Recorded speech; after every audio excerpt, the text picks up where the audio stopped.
Halo semua, hari ini kita akan membicarakan sesuatu yang sangat menarik, yaitu hubungan antara Alkitab, Al-Quran, dan Injil Barnabas. Dan pada malam ini kita akan bersama-sama dengan Romo Daniel. Halo, Shalom Romo Daniel.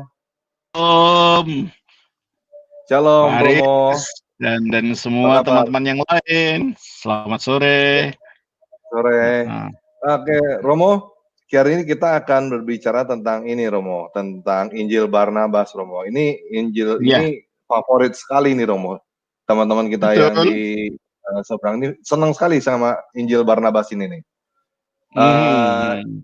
Ini kalau teman-teman penasaran ya sama Injil Barnabas ini teman-teman bisa beli di Tokopedia tuh ada tuh Injil Barnabas, di Amazon juga ada.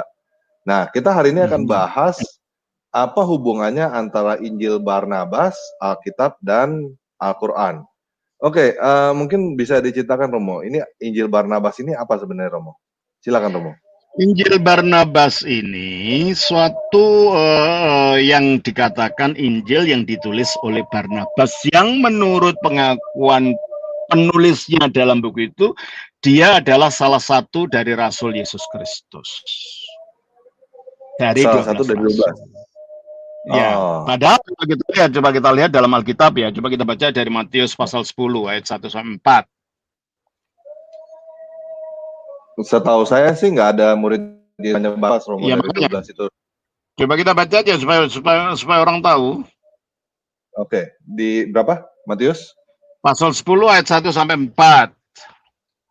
10 1 sampai 4. Oke, ini saya bacanya ya buat teman-teman semua ya.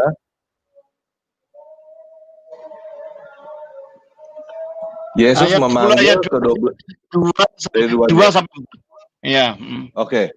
Inilah nama ke-12 rasul itu. Pertama Simon yang disebut Petrus dan Andreas saudaranya, 2 orang. Dan yang Anbedeus dan Yohanes saudaranya 2 orang lagi, 4. Filipus dan Bartolomeus 2 orang, ini 6 orang jadinya. Thomas dan Matius pemungut cukai jadi 8 orang. Yakobus anak Alfeus dan Tadeus jadi 10 orang. Simon orang Zelot dan Yudas Iskariot yang mengkhianati dia jadi 12. Nggak ada nama Barnabas di sini. Jadi nggak ada Barnabas kan?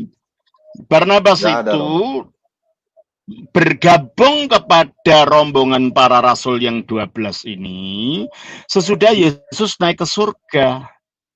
Dan dia adalah orang Lewi dari pulau Siprus.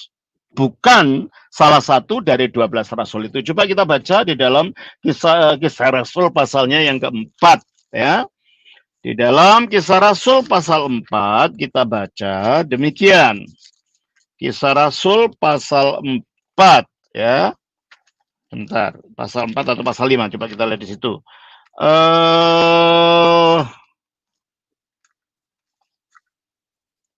Coba kita lihat ayat 36, pasal 4 ayat 36 dan 37.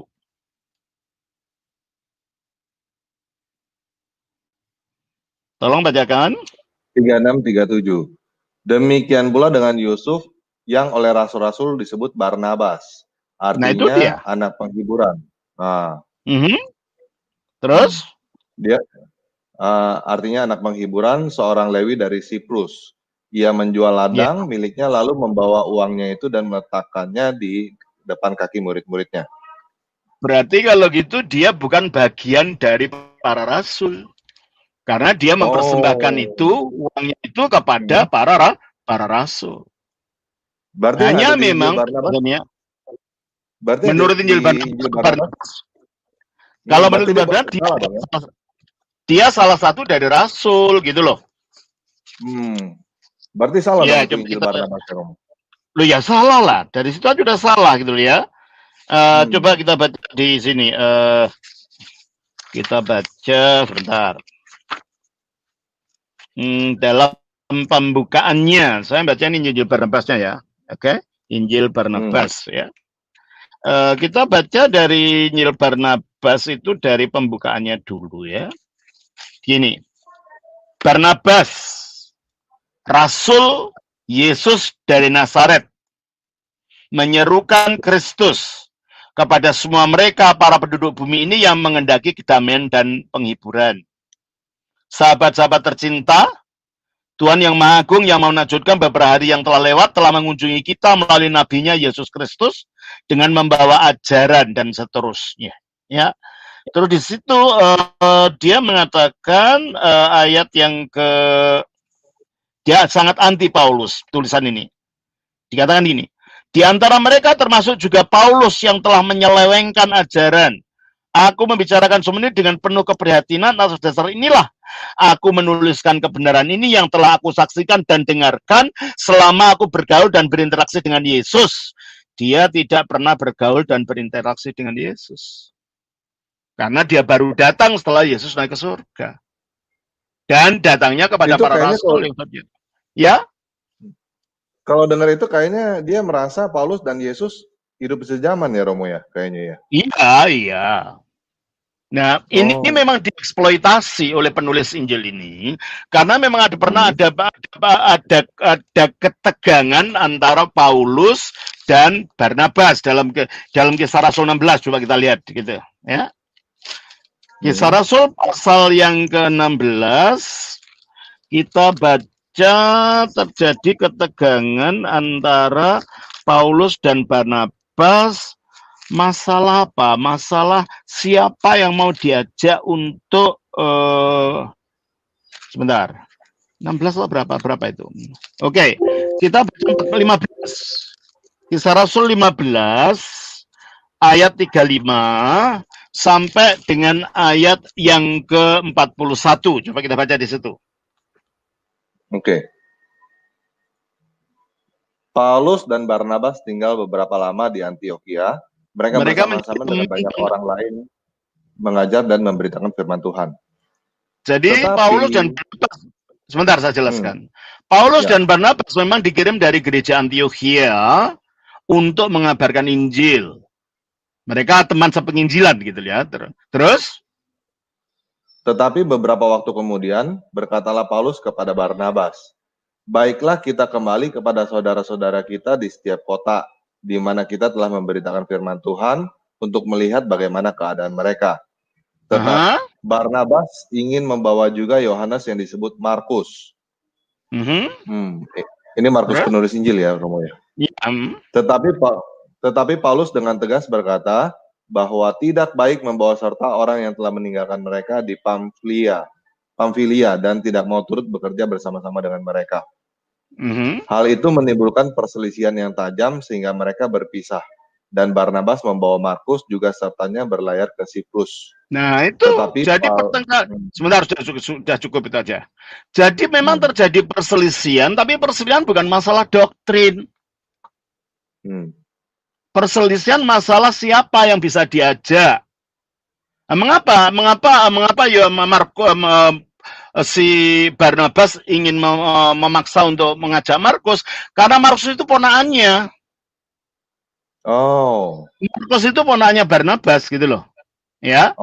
Sementara Paulus tidak mau, karena apa? Di tengah jalan ketika mereka pada waktu itu dalam perjalanan penginjilannya yang pertama, si Yohanes ini meninggalkan mereka karena nggak kuat menahan kesulitannya itu. Jadi Paulus merasa orang ini nggak bisa dipercaya gitu loh.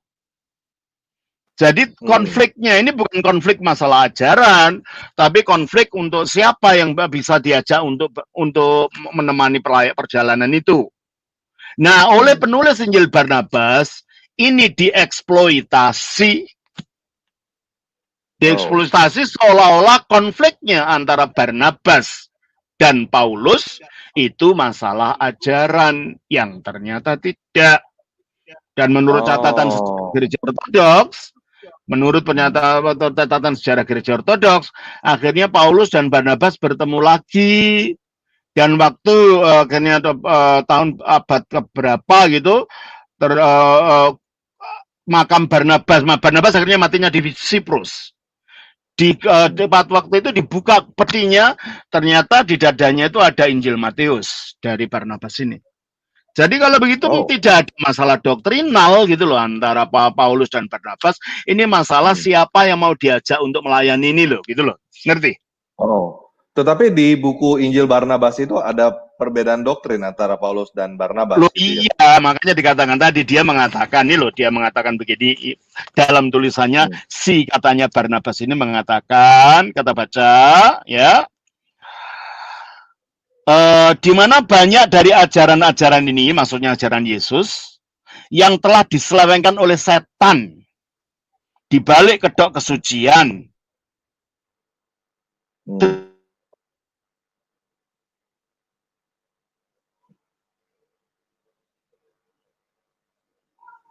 Menghalalkan setiap daging yang najis, di antara mereka termasuk juga Paulus yang telah menyelewengkan ajaran. Aku membicarakan semua ini dengan penuh keprihatinan. Atas dasar inilah aku menuliskan kebenaran ini. Berarti kalau gitu, tuduhan dari kitab Injil Barnabas yang katanya ditulis oleh Rasul Barnabas, di mana tidak ada Rasul namanya Barnabas itu, masalahnya adalah masalah doktrinal gitu loh.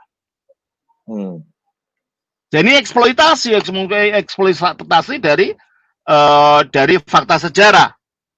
Perselisihannya bukan perselisihan doktrinal, perselisihan mengenai teman yang diajak untuk bekerja sama dalam penginjilan. Itu perselisihannya. Jelas ya? Jelas. Itu jadi sebenarnya gimana? Iya. Ya teruskan. Itu jadi sebenarnya yang tulis Injil Barnabas itu siapa, Romo? Ya ini makanya ini yang kita mau kita bicarakan, ya. Jadi Injil Barnabas ini, ya, diketemukan oleh seorang sarjana suami istri, namanya Londale dan Laura Craig, yang menerjemahkan Injil Barnabas pada tahun 1907. Dengan suatu penjelasan bahwa dia sendiri tidak percaya validitas dari Injil ini. Dan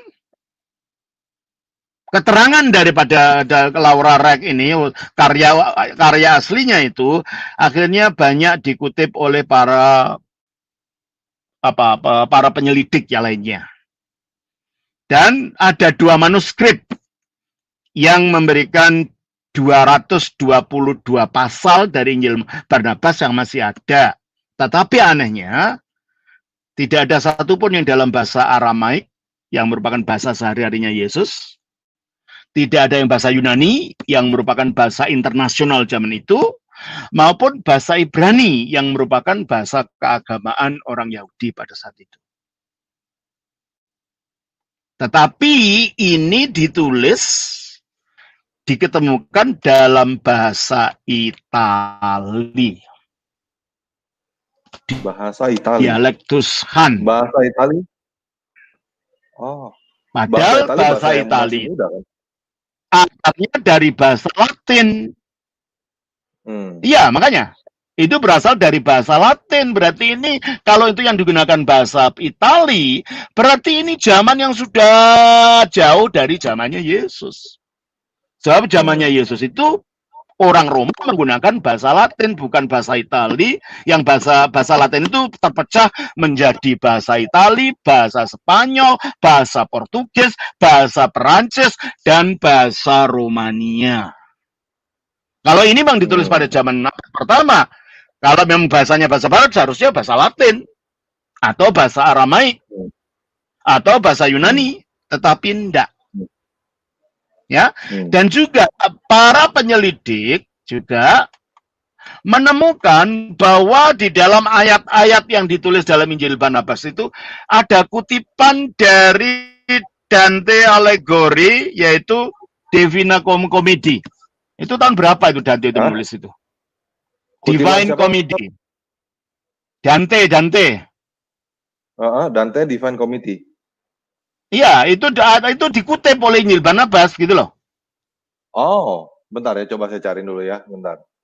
Iya, Dante itu dikutip oleh Injil Barnabas gitu. Lu kan bermasalah jadinya gitu kan? Divine Comedy ya? Iya. Tahun berapa itu? Bentar. Dante Divine Comedy. Tahun 1300-an. Nah, Kalau tulisannya Dante itu tahun 1300 dan sudah itu dikutip sama Injil Barnabas, berarti Injil Barnabas itu lebih lambat Lebih dari mudah. Dante, lebih muda. Oh. Oh. Jelas gak? Ini Dante Komedi ini apa nih Romo maksudnya nih? Ini poem ya? Puisi ya? Ini itu poem yang menjelaskan tentang surga, tentang neraka dan lain-lain. Dan di situ si Injil Barnabas itu di dalam Injil Barnabas ayat 178 menyebutkan tentang adanya 9 tingkat surga. Oh. Mengatakan 9 tingkat surga ini si Dante. Oh. Dan ini bertentangan dengan Quran. Sebab Quran mengatakan surga itu tingkatnya 7. Coba kita baca dalam surah 2 ayat 29. Oh, surah 2 29. Dia dalam kurung Allah menciptakan segala apa yang ada di bumi untukmu. Kemudian dia menuju ke langit, lalu dia menyempurnakannya menjadi 7 langit. Iya tak? 7 langit atau 7 surga? Tingkat 7.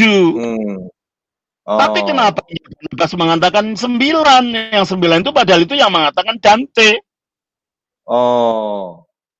Dan itu terus dalam Injil Barnabas ayatnya 178, pasalnya 178.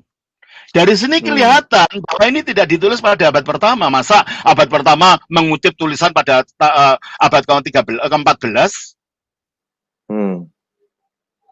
Ya kan?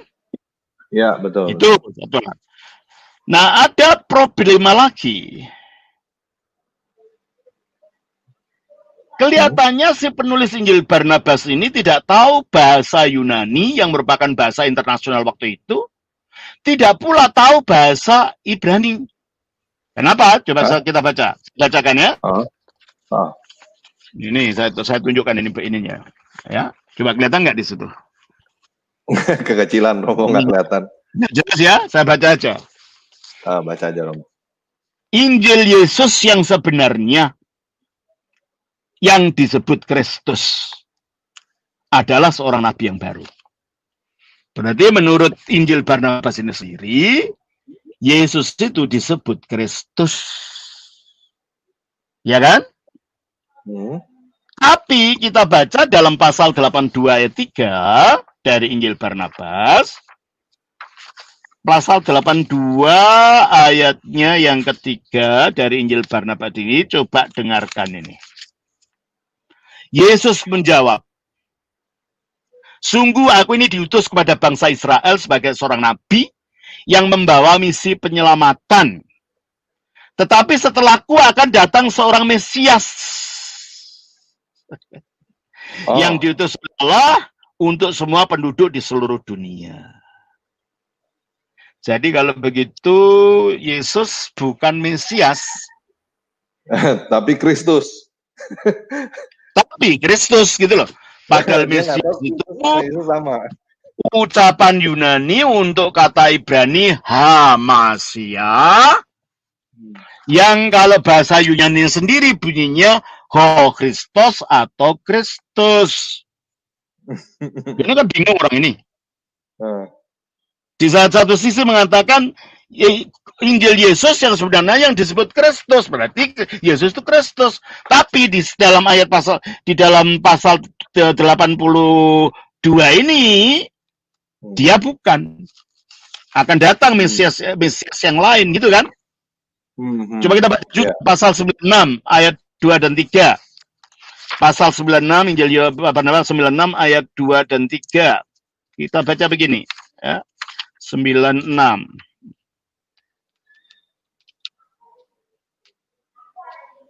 Ayatnya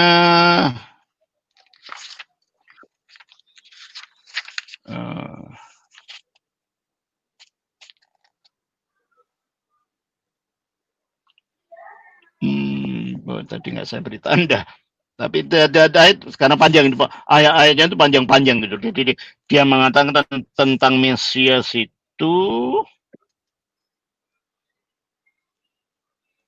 Coba saya carinya ayatnya tadi ini panjang-panjang soalnya.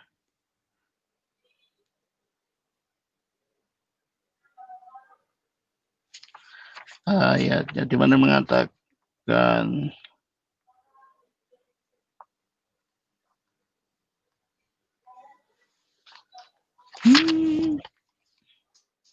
coba tuh ayatnya kita lihat. Ayat 97, ayat 1 dan 6. Coba kita ayat 97 aja. Pasal 97.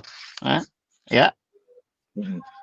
Kita baca pasal 97 ayat 1 ya. Meskipun aku tidak layak untuk melepas tali ikatan sepatunya, aku telah menerima berkat dan rahmat dari Tuhan untuk dapat melihatnya. Loh, ini kan kata-kata Yohanes Pembaptis kok dijejalkan ke mulutnya Yesus. Ya kan? Yohanes Pembaptis merasa tidak layak mengandung tali kasutnya Yesus. Kalau ini Yesus tidak layak terhadap Mesias yang katanya dikatakan mau datang itu. Kemudian pendeta tinggi menjawab bersama gubernur dan raja, jangan mencemaskan dirimu, oh Yesus, manusia suci pilihan Allah. Karena di masa pemerintahan kami tak akan ada lagi fitnah besar ini, karena kami akan menulis laporan kepada Senat tinggi Romawi sedemikian rupa, sehingga lahir keputusan resmi yang melarang siapapun untuk menyebutmu sebagai Tuhan atau Putra Tuhan.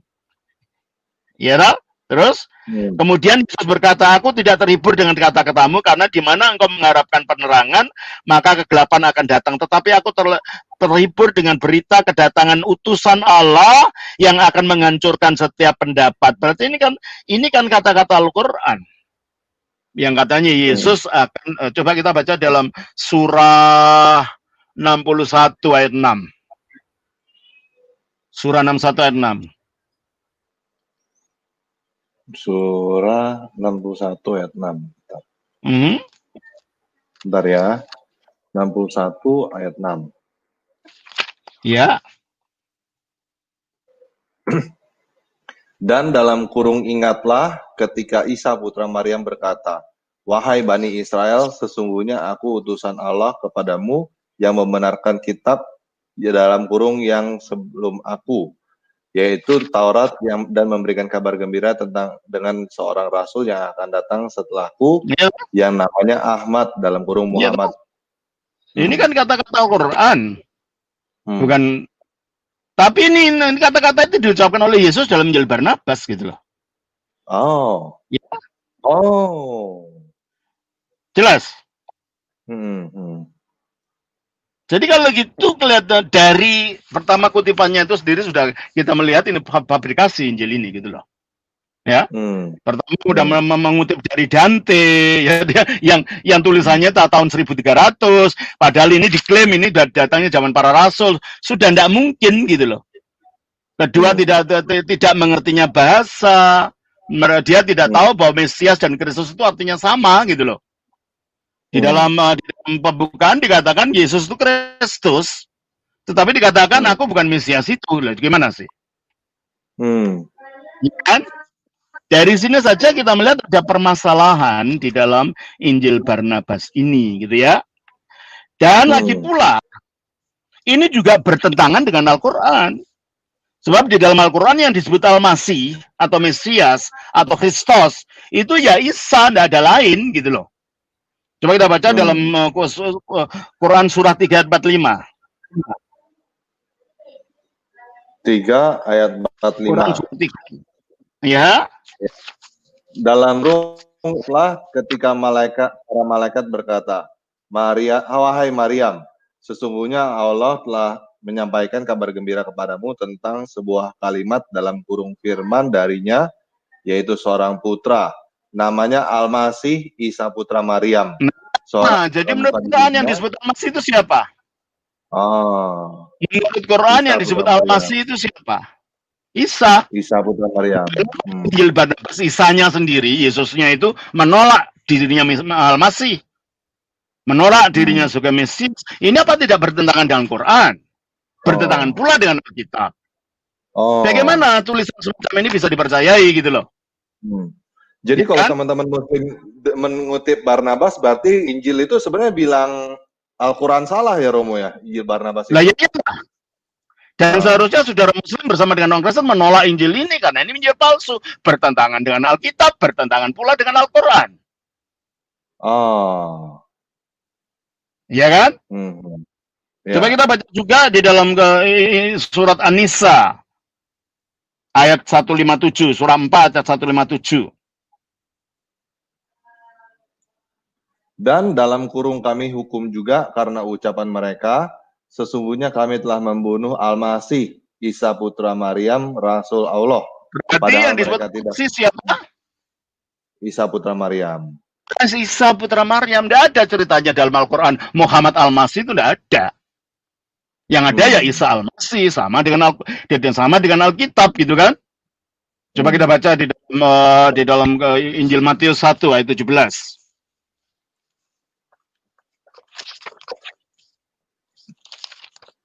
Injil Matius 1 ayat 17.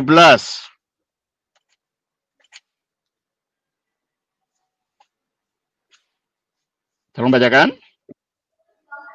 Jadi seluruhnya ada 14 keturunan dari Abraham sampai Daud. 14 ayat keturunan yang betul. Terus 14 keturunan dari Daud sampai pembuangan Babel, dan ke-14 keturunan dari pembuangan ke Babel sampai Kristus. Ayat 16. Yakub memperanaki Yusuf, suami Maria, yang melahirkan Yesus yang disebut Kristus. Nah, berarti menurut Alkitab juga yang disebut Kristus atau Al-Masih atau Mesias itu Yesus. Sementara dalam Injil Barnabas, Yesusnya menolak dirinya disebut Kristus, Mesias. Jadi bukan saja ini bertentangan dengan Alkitab, ini bertentangan dengan Al-Quran juga. Ya tak? Kita baca juga dalam Yohanes 1 ayat yang ke-41. Dari mana? Yohanes 1 ayat 41. Yohanes 1 ayat 41.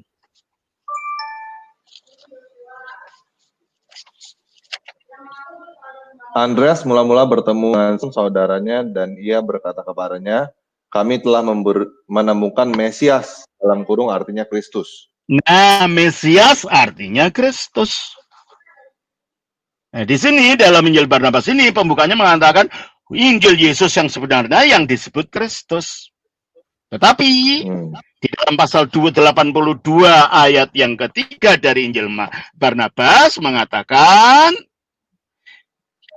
Yesus menjawab, sungguh aku ini diutus kepada bangsa Israel sebagai seorang nabi yang membawa misi penyelamatan, tetapi setelahku akan datang seorang Mesias. Berarti kan dia bukan Mesias kalau gitu.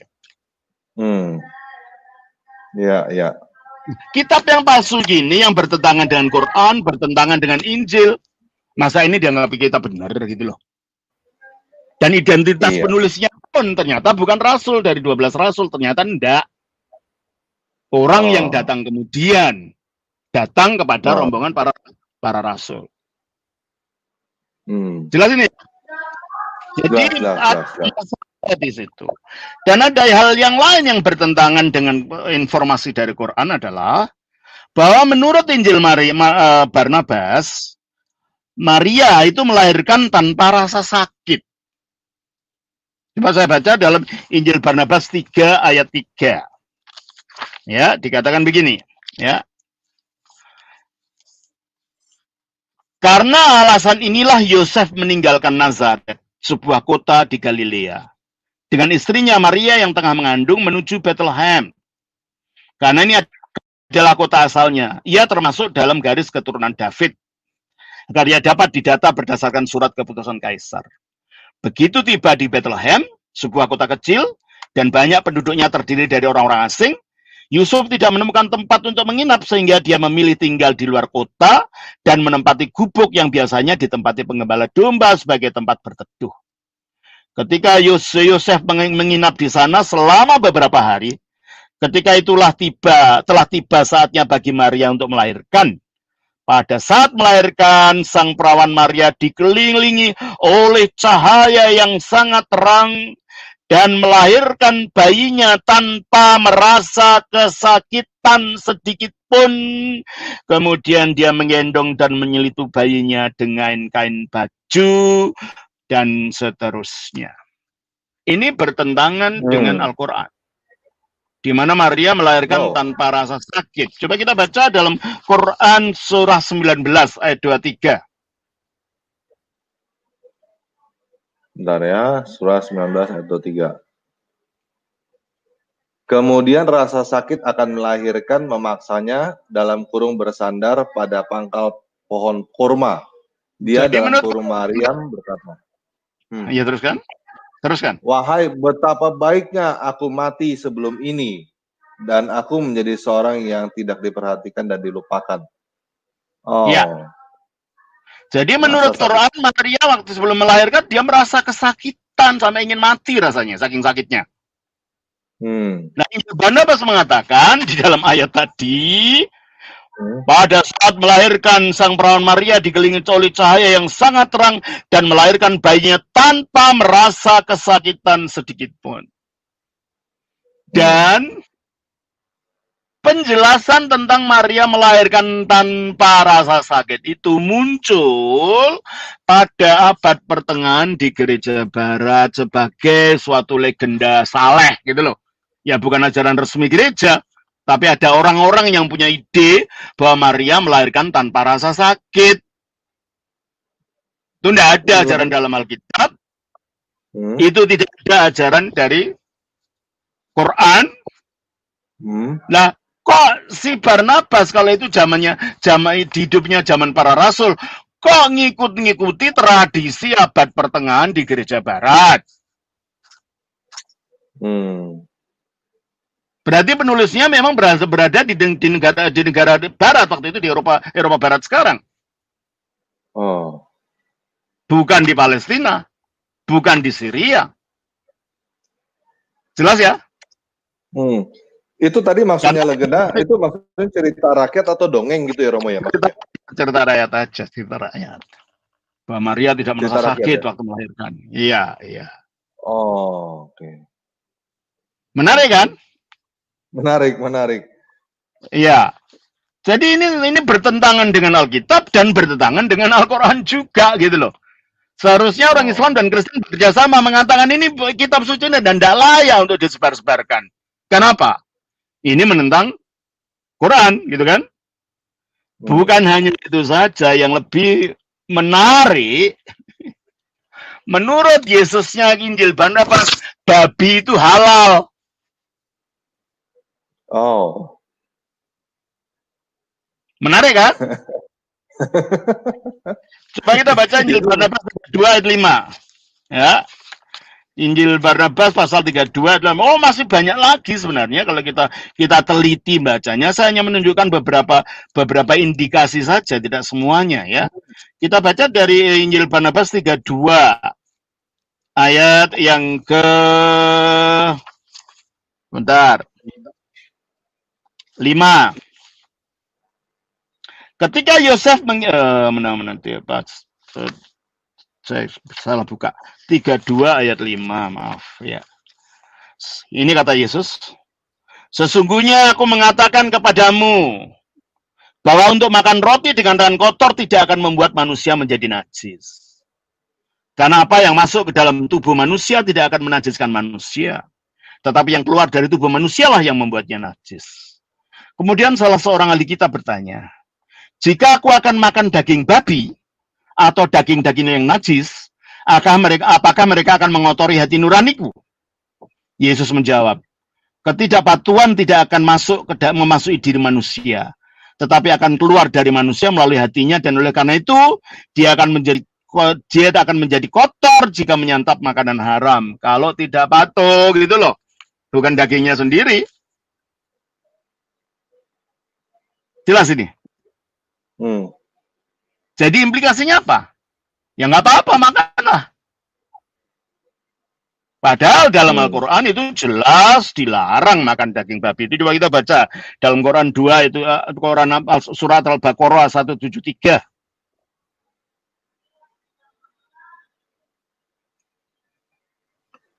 Sesungguhnya dia hanya mengharamkan atasmu bangkai, darah, daging babi, dan dalam kurung daging hewan yang disembelih dengan menyebut dalam kurung menyebut nama selain Allah.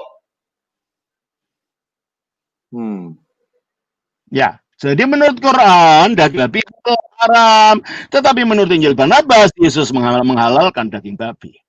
Gimana ini? Ini kan bertentangan dengan Quran kalau gitu loh. Apakah bisa dipercaya Injil ini? Ya kan? Karena ajarannya bertentangan dengan ajaran Quran itu sendiri gitu ya. Satu lagi. Menunjukkan bahwa si penulis Injil Barnabas itu tidak pernah tinggal di Palestina, di Israel sana. Karena dia tidak tahu geografi tanah Palestina. Coba kita baca dalam Injil Barnabas pasal 20 ayat 1. Injil Barnabas pasal 20 ayatnya yang ke-1. Dikatakan begini.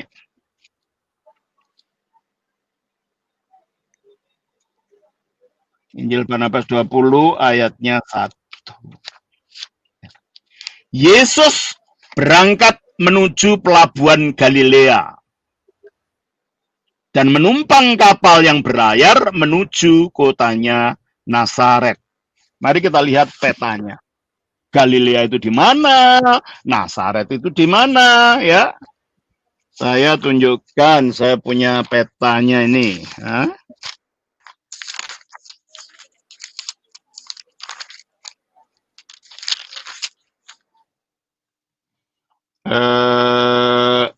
Galilea itu sebenarnya nama suatu provinsi ya, provinsi sebelah utara gitu ya.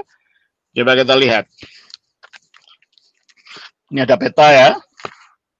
Nah, saya tunjukkan Galilea di sini. Ya. Dan saya tunjukkan Nazaretnya mana sebentar. Nazaretnya di sini. Galileanya di sini. Loh, Nazaret itu tempatnya tinggi di bukit. Saya udah ke sana. Loh, apa mungkin Yesus berjalan melalui daratan ke tempat tinggi naik perahu?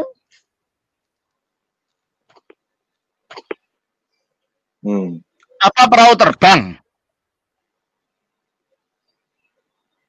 Dikatakan dalam ayat ini, dalam Injil Barnabas ini, ya, dikatakan begini. Yesus berangkat menuju ke pelabuhan Galilea dan menumpang kapal yang berlayar menuju kotanya Nazaret. Oke. Tidak, Nazaret mana itu mana? Mungkin saya kasih lihat ini lebih kelihatan ini, Romo. Iya, coba Nazaretnya di mana, coba lihat. Laut Galilea nih. Lautnya bukan laut. Ini di sini Galilea itu sini. Ini nih Galilea. Ya. Mana? Coba yang ngecek itu ngecek. Ya, mana. Ini yang warna merah ini. Nazaretnya. Iya, ini Nazaret. Ini Nazaret ini. Iya. Kan nggak mungkin naik perahu ke sini lewat daratan. Hah? Perahu terbang, Romo. Nazaret bukan terletak di pinggir pantai. Di bukit. Saya sudah kesana 2 kali. Itu di bukit. Oh, dari Galilea ke Nazaret naik perahu gimana? Menunjukkan penulisnya ini tidak pernah hidup di tanah yang dikatakan dia hidup itu. Ya. Dia tidak tahu wilayah di situ. Berarti ini Barnabas palsu, ngaku-ngaku gitu loh.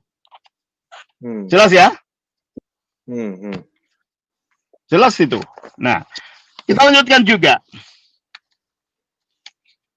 Itu tadi berlayar dari Galilea menuju Nazaret tuh kayak kita di Indonesia ini ngomong dari Pelabuhan Ratu atau dari Pelabuhan Tanjung Priok menuju Puncak ya, Romo ya, dengan perahu gitu ya.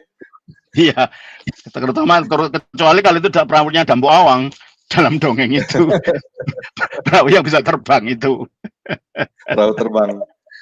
Iya, perahu terbang ya. Terus ada lagi yang bermasalah adalah dia nggak tahu sejarah. Coba kita baca di dalam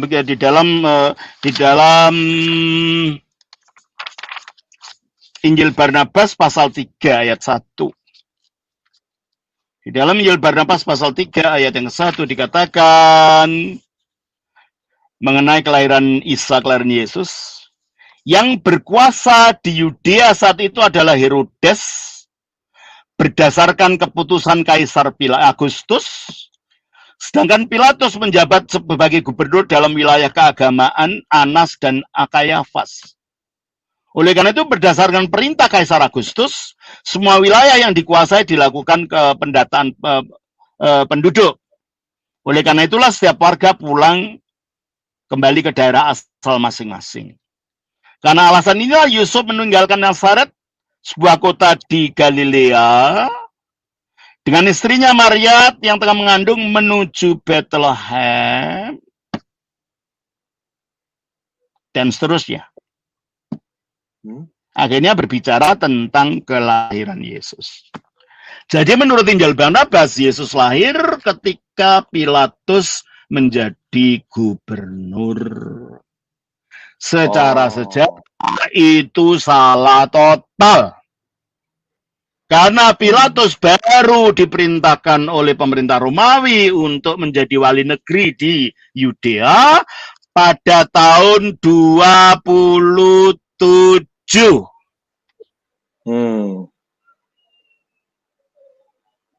Jadi Pilatus baru ke Yerusalem tahun 27. Bukan waktu lahirnya Yesus.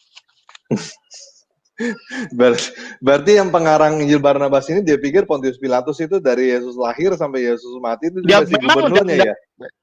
Iya.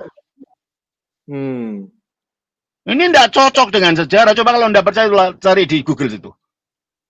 Pemerintahan Pilatus. Pilatus pemerintah di mana? Di Yerusalem. Coba lihat. Di Google. Oke, bentar saya cari ini.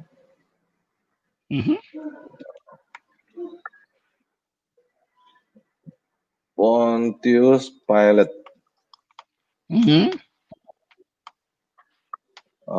Ya di in office dari tahun 26 sampai 36 AD. Oke. In office tahun berapa? 26 sampai makanya sekarang 27 tadi. Bukan tahun 1 ketika Yesus lahir. Dari sini geografinya ndak tahu, bahasanya ndak tahu, sejarahnya ndak tahu. Pengakuannya sebagai bagian dari para rasul ternyata keliru. Jadi kitab apa Injil Barnabas itu kalau begitu gitu? Bukan hanya bertentangan dengan Alkitab, tetapi juga bertentangan dengan Al-Quran, gitu kan? Ya. Dan juga ada kekeliruan lagi. Di dalam Injil Barnabas dikatakan bahwa tahun Yubel itu terjadinya setiap 100 tahun sekali. Coba kita baca di dalam kita baca di dalam Injil Barnabas pasal yang ke-82 ya. Demikian bunyinya. Yesus menjawab, "Sungguh aku ini diutus kepada bangsa Israel sebagai seorang nabi yang membawa misi penyelamatan. Tetapi setelahku akan datang seorang Mesias." Berarti dia bukan Mesias, sudah kita bahas tadi kan. Yang diutus oleh Allah untuk semua penduduk di seluruh dunia. Dan karena demi sang utusan inilah Tuhan menciptakan dunia ini. Dan kemudian melalui seluruh tempat di seluruh dunia ini Tuhan akan disembah. Dan nama Tuhan diterima sehingga pada pesta peringatan tahun Yubile. Yubile itu tahun Yobel. Dan menurut Alkitab, tahun Yobel itu bukan tiap 100 tahun sekali, tetapi tiap 50 tahun sekali. Coba kita lihat dalam kitab Imamat. Kitab Imamat pasalnya yang ke-25. Ya. Kitab Imamat pasalnya yang ke-25 kita baca demikian. Tahun Yubel atau yang disebut bahasa Latinnya tahun Yubelium. Ayat yang ke-31. Mulai 29 deh. 29. Apabila seorang menjual rumah tempat tinggal di suatu kota yang dipagar tembok, maka hak menebus hanya berlaku selama 1 tahun mulai dari hari penjualannya. Hak menebus berlaku hanya 1 tahun. Tetapi jikalau rumah itu tidak ditebus dalam waktu setahun itu, rumah itu secara mutlak menjadi milik si pembeli turun-temurun. Dalam tahun Yobel, rumah itu tidaklah bebas. Tahun Yobel. Dari mana kita tahu tahun Yobel itu adalah 50 tahun? Coba kita baca kalau gitu ayat yang ke-10. Coba Gunda. Ya, yang ke-11. Ya, 11 ya, coba. 11. Tahun yang ke-50 itu harus menjadi tahun Yobel bagimu. Iya toh? Tahun yang ke-50 menjadi tahun Yobel. Dan menurut Injil Barnabas, Yobel itu tiap 100 tahun sekali. Berarti yang ngaku Barnabas, penulis yang disebut Injil Barnabas ini nggak tahu kitab suci, nggak tahu tradisi Yahudi. Ya. Terus ada keterangan bahwa di gereja Roma Katolik pada tahun 1300 Paus Bonifasius ke-8 itu menetapkan tahun Yobel untuk gereja Katolik pada tahun itu setiap 100 tahun sekali. Jadi kalau Injil Barnabas tahu tahun Yobel itu 100 tahun sekali, berarti tahunnya dari peristiwa sesudah Paus Bonifasius ke-8 itu mencanangkan tahun Yobel untuk gereja Roma Katolik di zaman itu 100 tahun sekali. Jadi kita lihat kalau begitu, orang ini tidak pernah tinggal di Palestina, tinggalnya di Barat. Ya kan, tadi kan kita sudah buktikan. Ya. Dan juga tahunnya adalah peristiwa sesudah tahun 1300.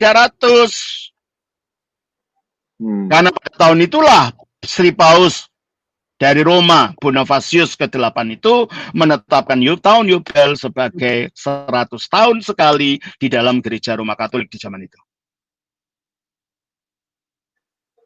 Jadi kalau begitu dari bukti-bukti internal tidak mungkin Injil Barnabas ini pertama ditulis oleh rasulnya Yesus, sebab tidak ada anak rasulnya Yesus namanya Barnabas. Jelas?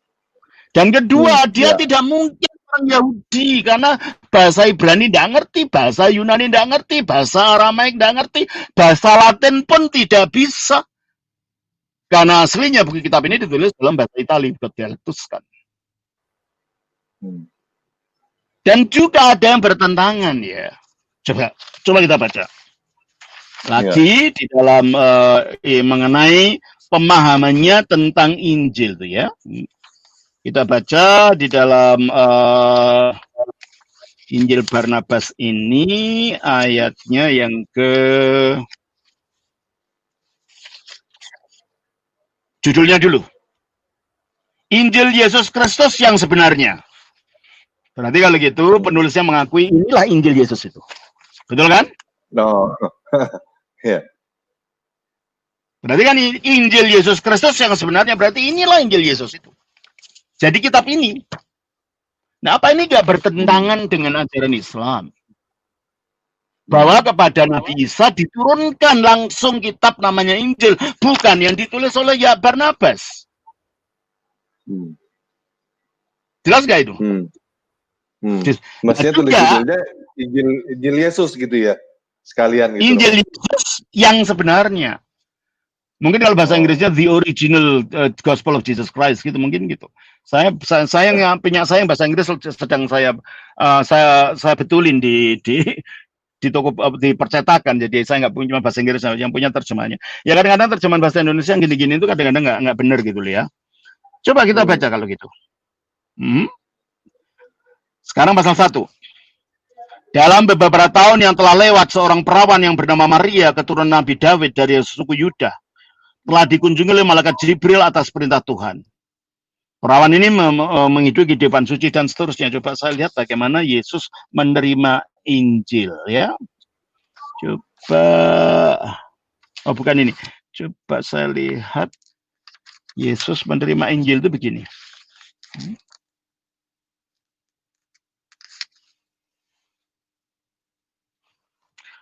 Bagaimana cara Yesus menerima Injil itu?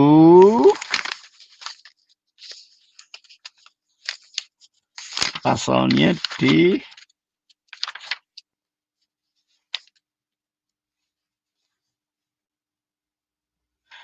coba pasalnya 10. Memasuki usia 30 tahun, Yesus, sebagaimana dia katakan sendiri kepadaku, maksudnya Barnabas, yang ngakunya nulis Injil ini, pergi ke Gunung Zaitun bersama dengan ibunya untuk mengumpulkan buah zaitun. Kemudian pada tengah hari, di saat sedang menyembah Tuhan, ketika sampai pada ucapan ini, dengan Tuhan dengan penuh rahmat, dia diliputi oleh cahaya yang sangat terang, dan dikerumuni oleh banyak sekali malaikat yang mengucapkan semoga diberkati Tuhan. Malaikat Gabriel yang tampak seperti sebuah cermin, yang bersinar menyampaikan sebuah kitab yang ditanamkan ke dalam hati Yesus. Wow. Berarti kalau gitu ini kan seharusnya kitab yang ditanamkan di hati Yesus inilah yang seharusnya Injil yang asli itu, gitu kan? Kenapa yang Injil yang namanya Injil Barnabas itu dikatakan sebagai Injil yang asli, Injil sejati? Apa tidak bertentangan? Bertentangan dengan ajaran Quran juga bahwa Injil itu diberikan kepada Nabi Isa, bukan ditulis oleh muridnya. Berarti kalau gitu ada Injil dong. Injil yang berupa sebuah cermin yang bersinar. Gabriel merupakan seperti sebuah cermin, menyampaikan sebuah kitab yang ditanamkan ke dalam hati Yesus, sehingga dia memiliki semua pengetahuan tentang apa yang telah dilakukan dan difirmankan Tuhan. Berarti ini kan Injil itu. Loh kok bisa ada Injil yang asli, kata Injil Barnabas, yang masuk ke dalam dada Yesus, dengan Injil yang ditulis oleh Barnabas, yang dikatakan itu Injil yang asli. Bermasalah enggak ini? Sangat bermasalah. Seharusnya saudara Morsi menolak Injil itu. Menolak Injil ini karena bertentangan dengan Quran dan bertentangan dengan Alkitab secara bersama-sama, gitu ya. Tapi kok teman Muslim kok ada yang senang ya ngutip-ngutipnya dari situ ya, Romo ya? Aneh ya? Karena apa? Karena dalam Injil inilah dikatakan yang disalib bukan Yesus, gitu loh. Oh, tuh. Untuk pertama kali nama Yudas Iskariot muncul sebagai yang disalib itu di Injil ini. Dalam Al-Quran nggak disebutkan siapa yang menggantikan Yesus, itu tidak ada. Bahkan nama rasul pun tidak ada. Nama rasul-rasul Yesus pun tidak ada dalam Al-Quran, nggak ada disebutkan. Apalagi ini Yudas. Coba saya baca ya. Saya baca di dalam Injil ini, Barnabas ini mengenai penyaliban dari Yesus Kristus, ya. Kita baca sebentar. Di dalam pasal yang akan kelihatan sekali itu fabrikasinya, gitu loh.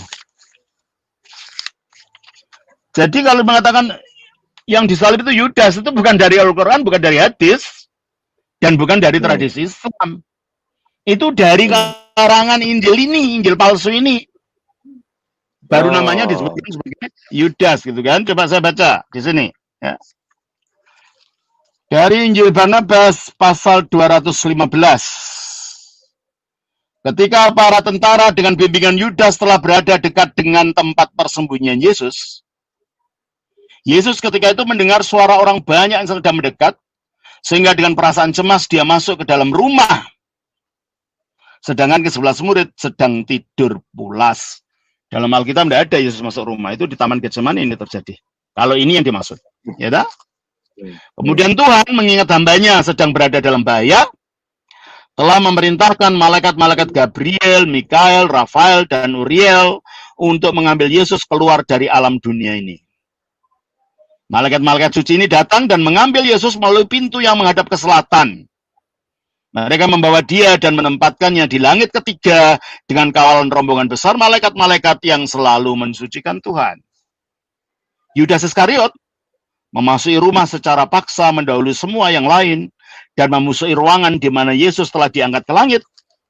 Sementara murid-murid Yesus masih tertidur, di mana kemudian Tuhan bertindak secara menakjubkan dengan mengubah total penampilan Yudas sampai-sampai suara dan wajah Yudas sangat mirip dengan suara dan wajah Yesus, di mana kami benar-benar mempercayainya sebagai Yesus.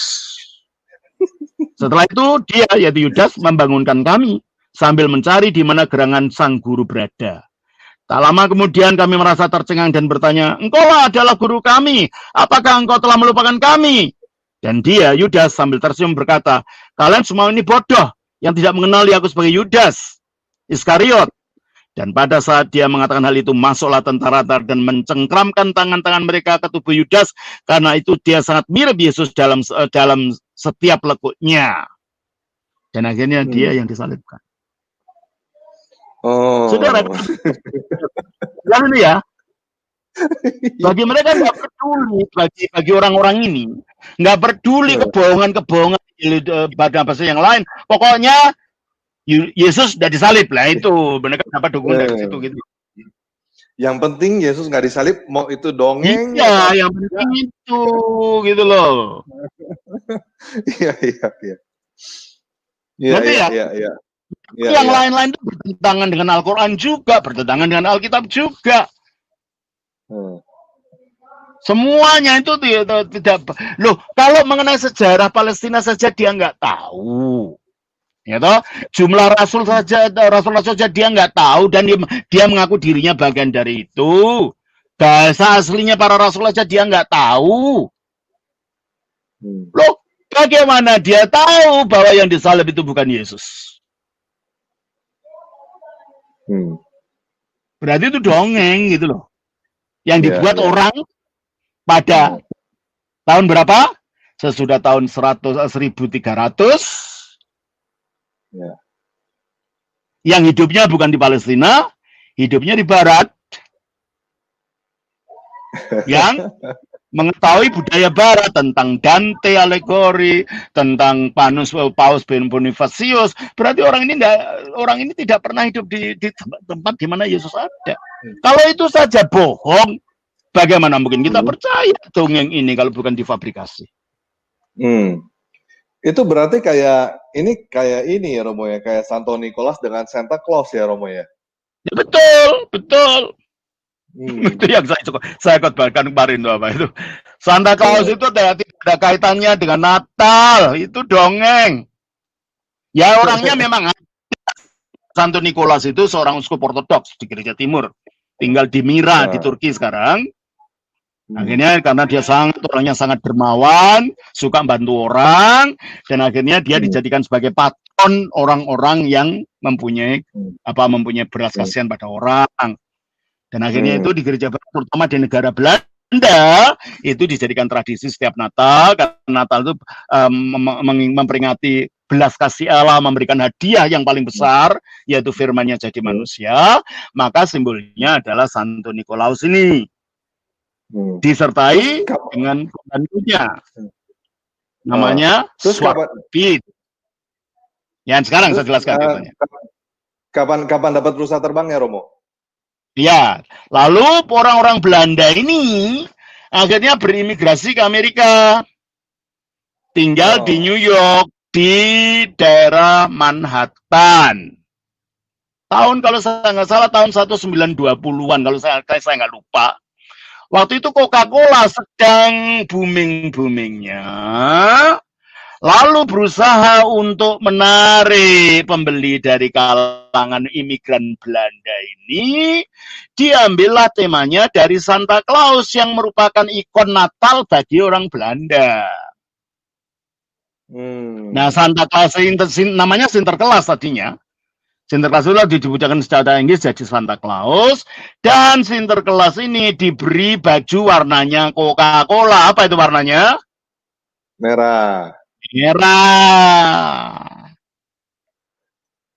Di situ akhirnya berkembang menjadi komersil yang sangat laku.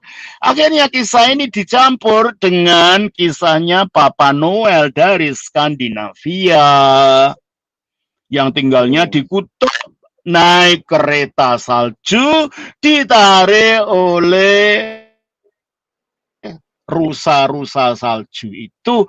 Nah, kebetulan karakternya sama-sama orang yang sama-sama memiliki kedermawanan.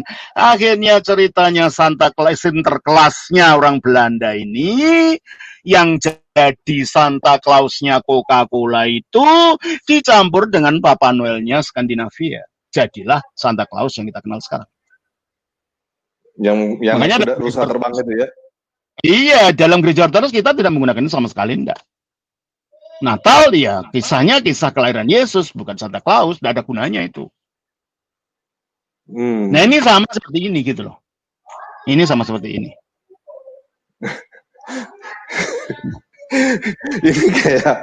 jadi kayak gini loh. Ini jadi kayak anak-anak kecil yang yang dari kecil gitu dengerin ceritanya Santa Claus, dia pikir Santa Claus itu cerita sungguhan gitu, Romo ya. Iya, ini kayak gini.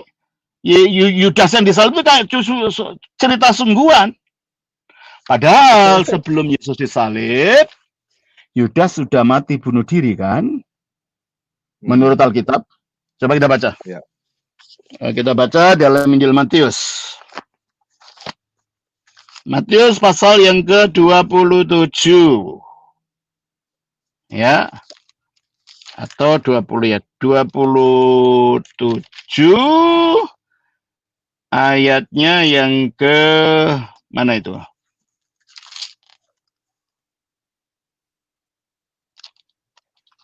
Yudas meninggal itu di mana itu?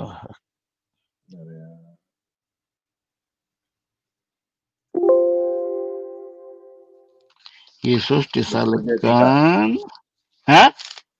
27 ayat 3. Bentar. 27 ayat 3 sampai 5. 27 ayat berapa? 3 sampai 5. 3 sampai 5. Iya, pada waktu Yudas yang menyerahkan dia melihat bahwa Yesus telah dijatuhi hukuman mati, menyesalah ia. Lalu ia mengembalikan uang yang 30 perak itu kepada imam-imam, kepala, dan tua-tua. Dan berkata, aku telah berdosa karena menyerahkan darah orang yang tidak bersalah. Tetapi jawab mereka, apa urusan kami dengan itu? Itu urusan kamu. Maka ia pun melemparkan uang perak itu ke dalam bait suci, lalu pergi dari situ dan menggantung diri.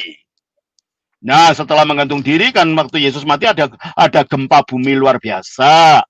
Mungkin tali untuk menggantung dirinya itu putus, dia jatuh ke tanah, kena batu mungkin, sehingga perutnya pecah, gitu kan? Kita baca Kisah Rasul pasal 1, ya. Kisah Rasul pasal 1, ayatnya yang ke... Coba kita baca, Kisah Rasul pasal 1, ayat 16 sampai 18.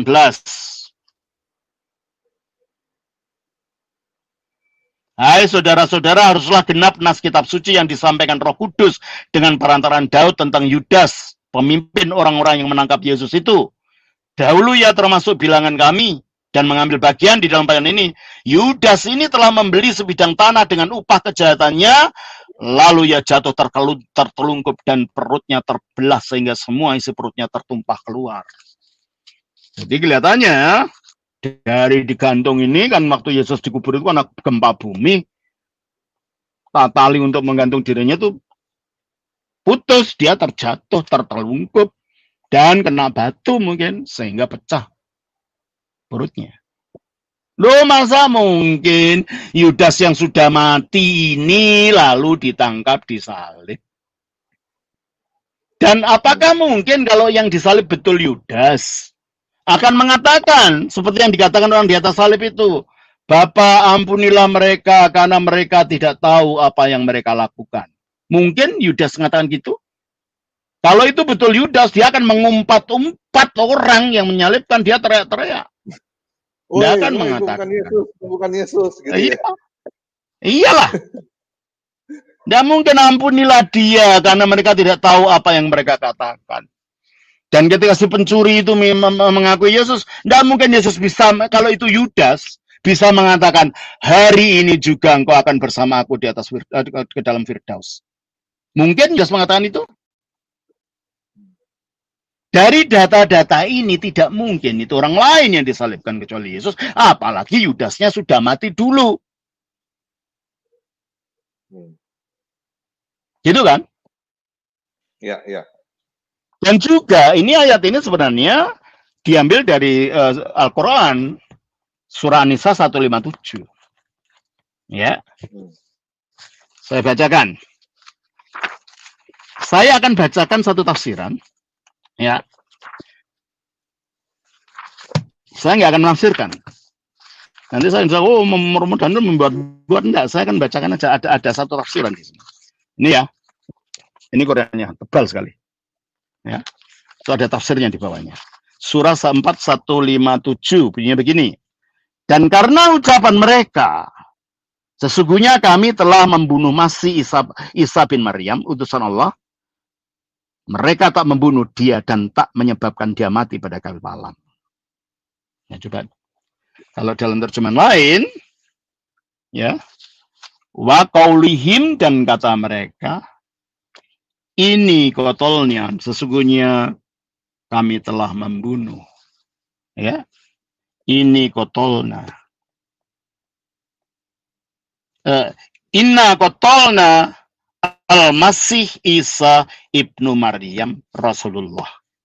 Sesungguhnya kami telah membunuh Al-Masih Isa putra Maryam, Rasulnya Allah.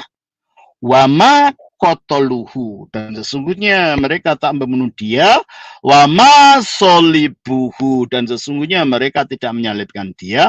Walakin, tetapi subihalahum. Ini kata bahasa Arabnya.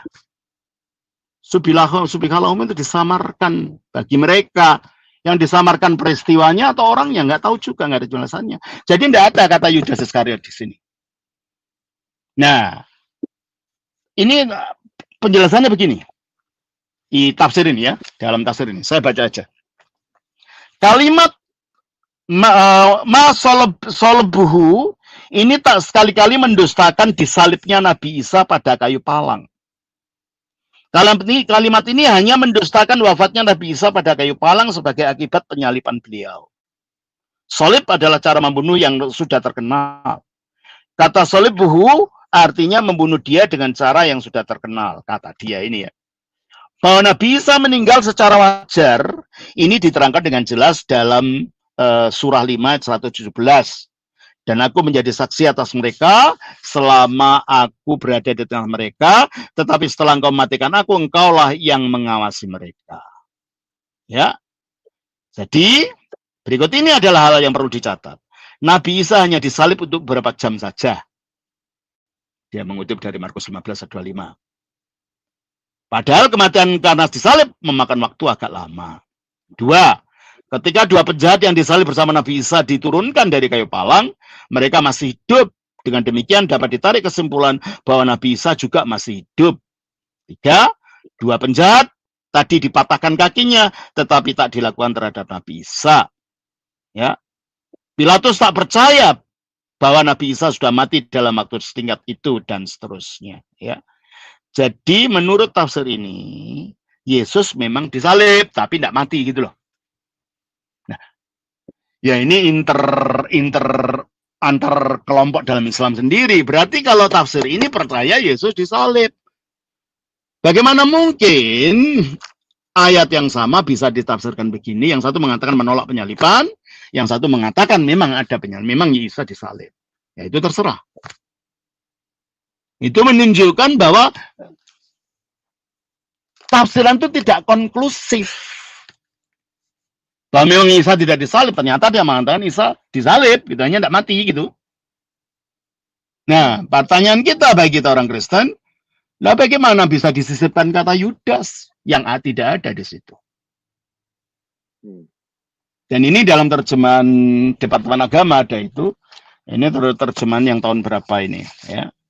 Coba saya lihat terjemahan tahun 84. Ini terjemahan yang agak lama ini. Nggak tahu apa sudah direvisi atau enggak. Tapi ini yang saya bacakan di dalam terjemahan tahun 84 itu mengatakan begini.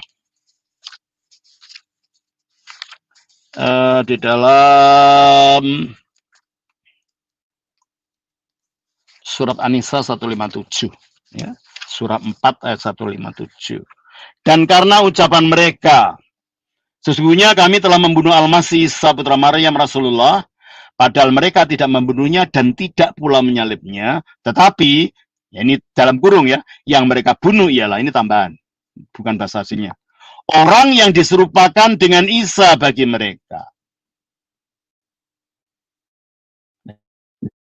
Lalu dari ayat ini ditafsirkan itulah Yudas Iskariot. Ada yang lain, nama-nama yang lain.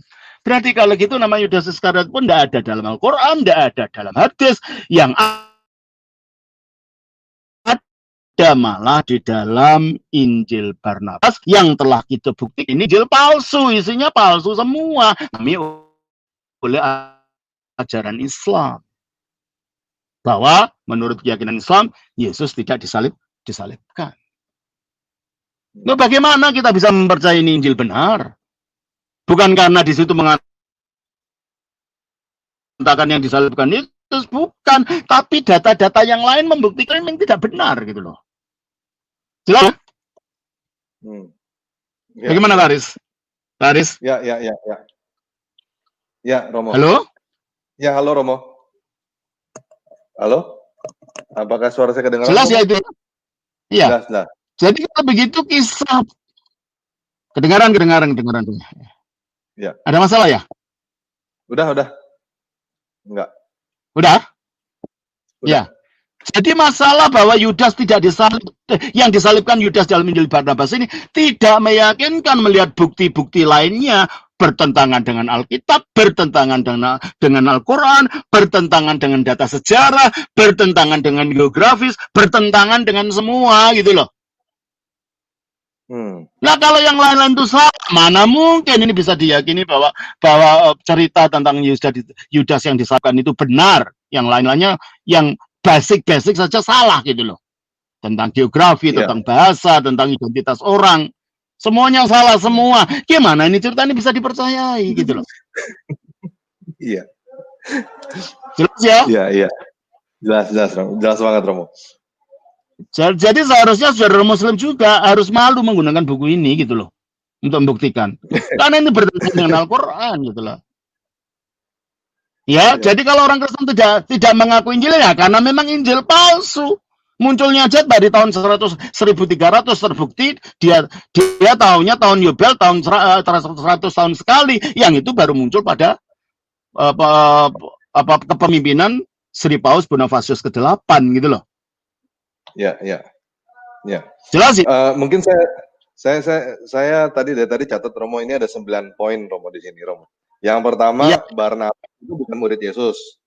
Yang kedua, tidak ada perbedaan doktrin antara Barnabas dengan Paulus sebenarnya. Tetapi di situ ada dibikin-bikin gitu konflik doktrin. Iya. Terus udah gitu bahasa. Dia ada 10 berarti.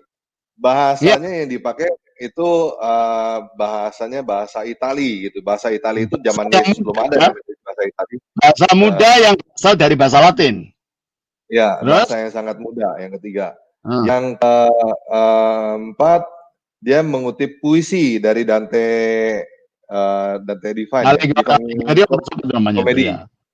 Divine Comedy itu puisi abad ke-14. Ya. Itu ada 4. Yang keempat. Terus poin kelima, dia tidak tahu bahwa Mesias dan Kristus itu artinya sama. Iya. Di satu sisi dia bilang Yesus adalah Kristus, tapi dia bilang Yesus bukan Mesias gitu ya. Nah, itu lucu lah. Ya. Saya bukan penagi. Saya bukan Tan Peragi, tapi saya Aris gitu ya.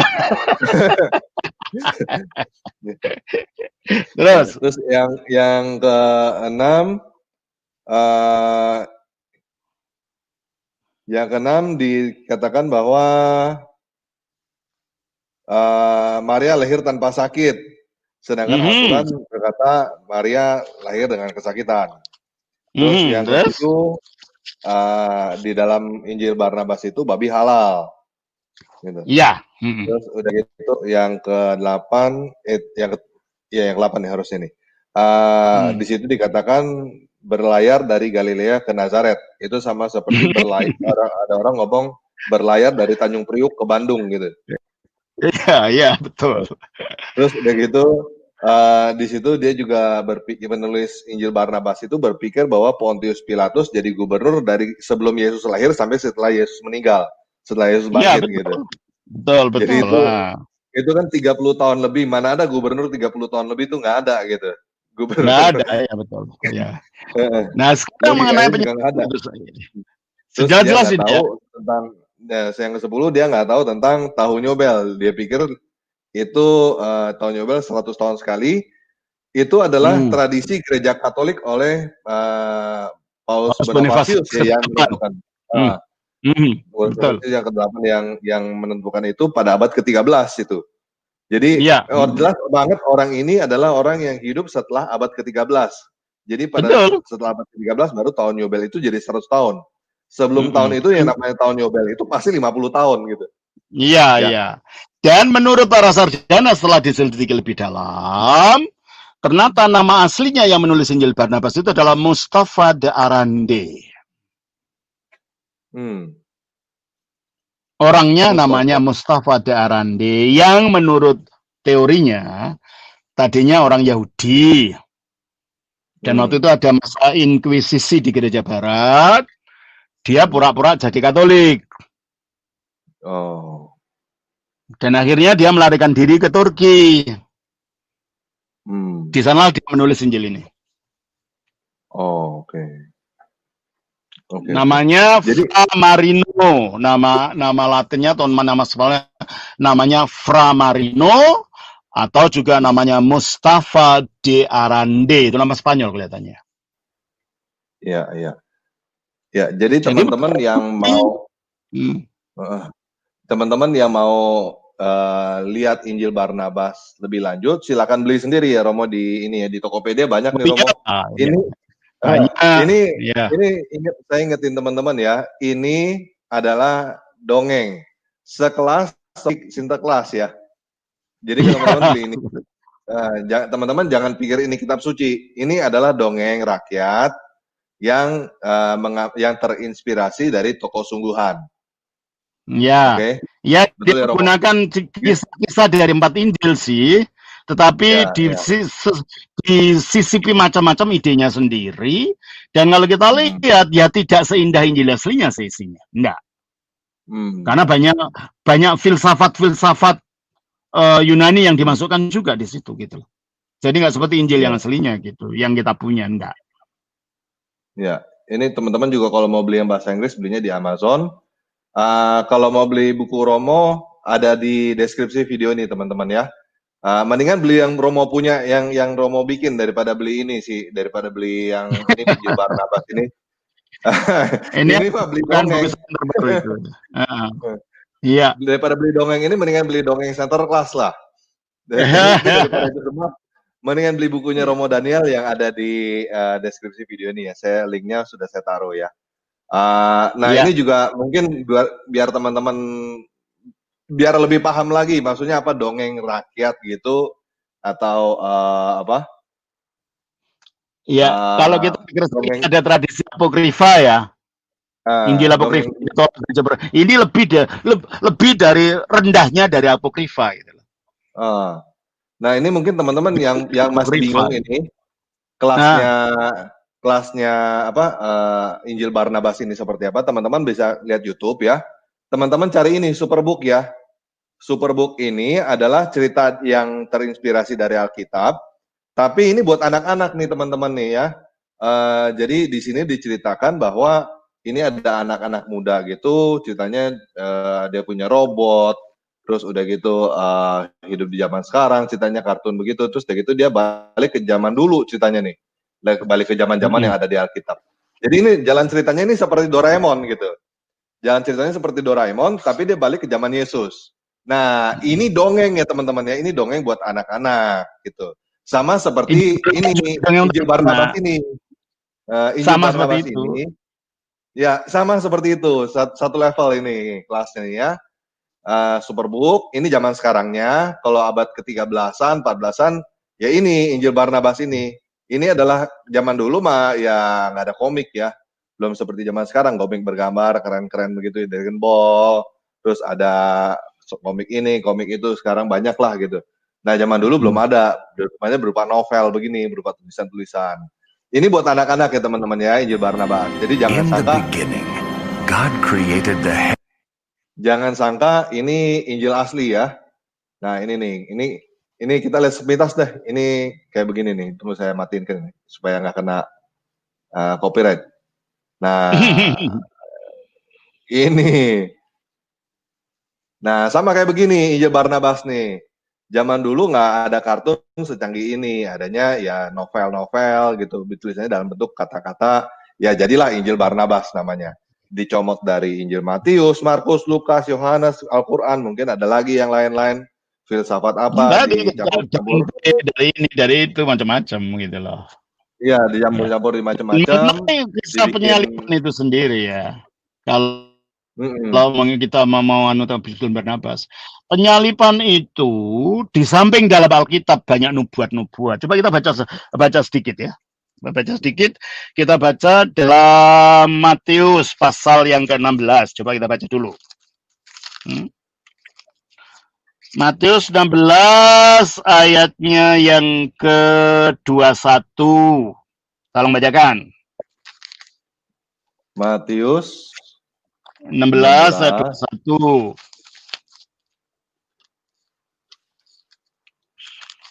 21.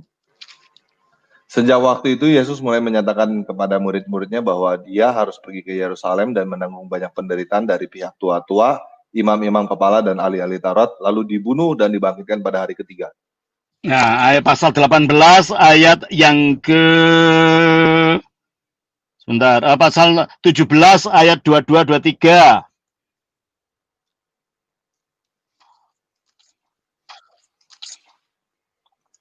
Pada waktu itu Yesus dan para muridnya dan murid-muridnya sampai di Galilea. Ia berkata kepada mereka, manusia akan diserahkan ke dalam tangan manusia, dan mereka akan membunuhnya, dan pada hari ketiga ia akan dibangkitkan.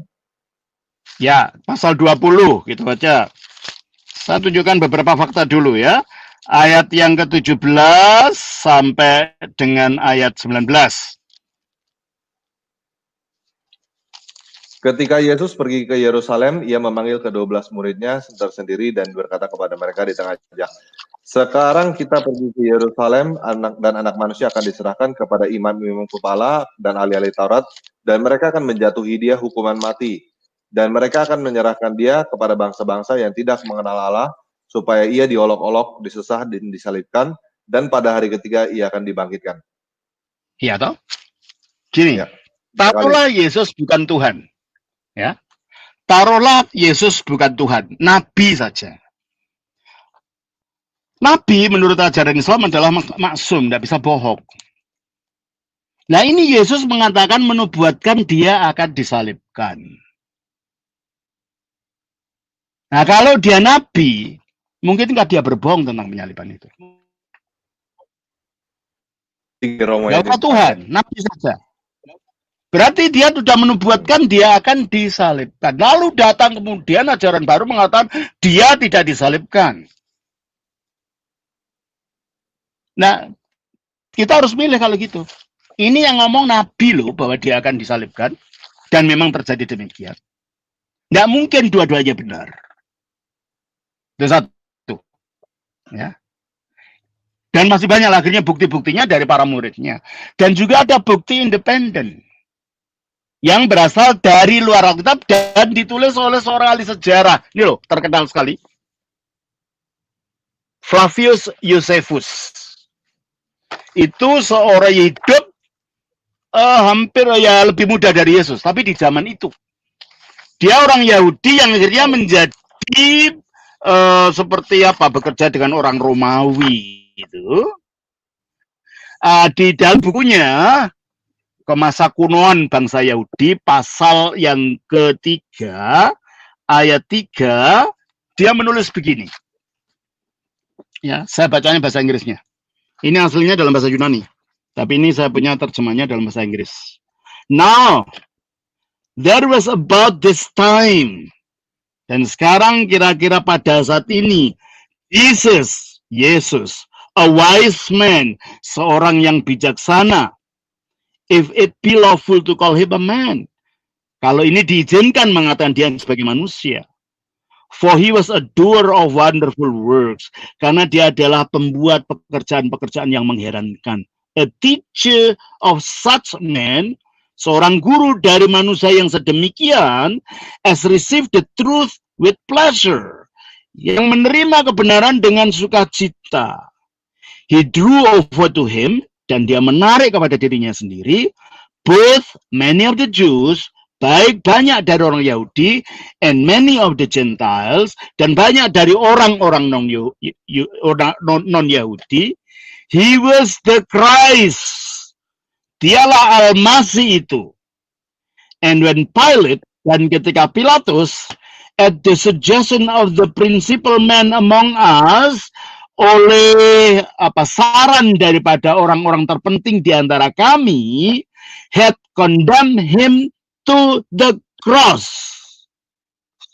telah menghukum dia di atas salib. Those that love him, mereka yang mengasihi mencintai dia, at first did not forsake him, pertama-tama tidak meninggalkan dia, for he appeared to them alive again the third day, karena dia menampakkan dirinya lagi kepada mereka pada hari ketiga. Ini bukan Injil, ini bukan orang Kristen yang nulis, ini ahli sejarah, dia orang Yahudi. Coba buktikan ajaran Injil Barnabas sama mengatakan Yesus sudah disalib, yang disalib Yudas. Bukti sejarah. Nggak akan ketemu. Dan ada lagi ini. Ini seorang jenderal Romawi, ya, bukan jenderal gubernur Romawi. Pliny the Younger. Coba saya bacakan. Ada banyak sih data-data sejarah yang membuktikan memang Yesus disalibkan, ya, dan bangkit. Tapi yang paling jelas memang si Yosefus tadi. Coba kita baca di sini.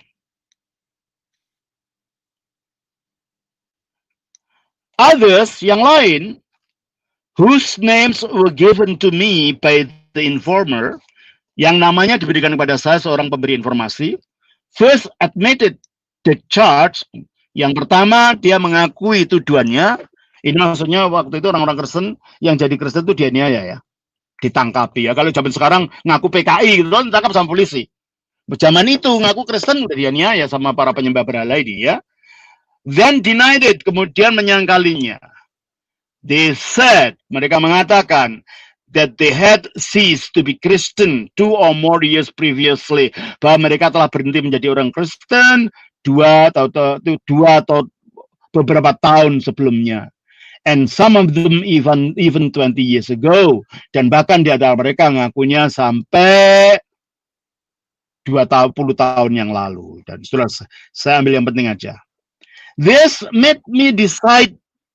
Ini membuat aku memutuskan, it was all the more necessary, bahwa sangat lebih penting sekali to extract the truth, untuk mendapatkan pengakuan mereka benarannya by torture, dengan penganiayaan, from 2 slave women, dari 2 orang budak wanita, whom they call deaconess, yang mereka sebut sebagai diaken wanita.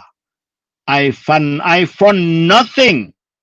Saya tidak temukan apa-apa, but a degenerate cult carried to extravagant length. Bahwa ini hanyalah suatu kultus, suatu ajaran sekte yang begitu rendah, ya, sampai dibesar-besarkan gitu. Nah, di dalam ayat ini, di dalam laporan kepada Kaisar Trajanus ini, Pliny mengatakan, ya, begini. They also declare, Mereka juga menyatakan that the sum total of their guilt, dan bahwa keseluruhan dari kesalahan mereka atau kesalahan mereka or error atau kekeliruan mereka amounted to no more than this. Dapat dikatakan hanya ini. They had met regularly before dawn. Mereka bertemu secara teratur sebelum subuh on a fixed day, pada hari tertentu, to chant verses, untuk mengidungkan ayat-ayat, alternately secara bergantian, among themselves, di antara mereka, in honor of Christ, di dalam penghormatan Kristus, as if to God, seolah-olah kepada Allah. Jadi catatan orang non-Kristen yang membenci Kristen ini menyatakan apa yang dipercaya orang Kristen, apa yang dilakukan orang Kristen kepada Kristus. Jadi kalau ada orang mengatakan pengakuan Yesus sebagai Allah itu baru di zaman Konsili Nikea, itu hoax, bohong, tidak tahu sejarah. Ini bukti sejarah. Ya, ini juga bukti sejarah. Ada banyak, hanya nggak saya bawa semuanya, saya buktikan yang jelas saja ini. Bahwa memang orang Kristen menyembah Kristus waktu itu, dan menurut catatan independen, dan memang Kristus disalibkan dan bangkit menurut catatan orang Yahudi yang anti Kristen ini. Ya, Romo, saya jadi penasaran. Oke, kalau gitu ya, gimana? Ini di Al-Quran surah 4 ayat 157 kan dikatakan nih ya, sesungguhnya mereka yang berselisih pendapat tentang pembunuhan Isa itu selalu dalam keraguan-raguan tentang yang dibunuh itu. Mereka benar-benar tidak tahu siapa sebenarnya yang dibunuh itu, melainkan mengikuti prasangka belaka. Jadi mereka tidak yakin telah membunuhnya. Setahu saya kita Kristen yakin. Iya, berarti kita ya meragukan aja. Yahudi juga yakin, Romo. Saya nggak tahu nih, ini sebenarnya siapa nih orang-orang yang nggak yakin ini, Romo? Ya, kan itu. Nggak, karena kita yakin semua orang Yahudi juga yakin Yesus dibunuh kok. Iya, betul. Ya udah, terserah aja, itu kan itu bukan masalah kita. Oke. Yang pasti kita Kristen yakin dan Yahudi pun yakin kan ya tadi ya? Yakin, ya betul, yakin. Para ahli sejarah juga yakin. Ini tadi. Yosef sejarah zaman kuno yakin, ini yakin. Bahkan Bart Ehrman yang katanya pengkritik kitab suci, ya, dari Amerika, dia mengatakan salah satu fakta sejarah yang tidak bisa diragukan ialah tentang Yesus ialah bahwa dia mati disalib. Ya. Ada teman mengatakan itu, yang katanya wah ini menyerang agama Kristen, tapi pada pokok yang pokok tentang kekristenan, penyaliban, dia mengatakan tidak bisa diragukan lagi.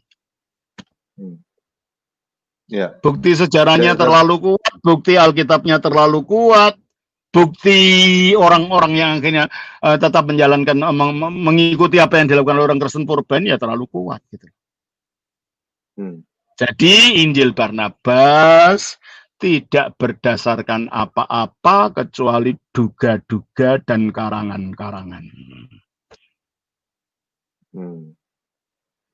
Ya. Ya.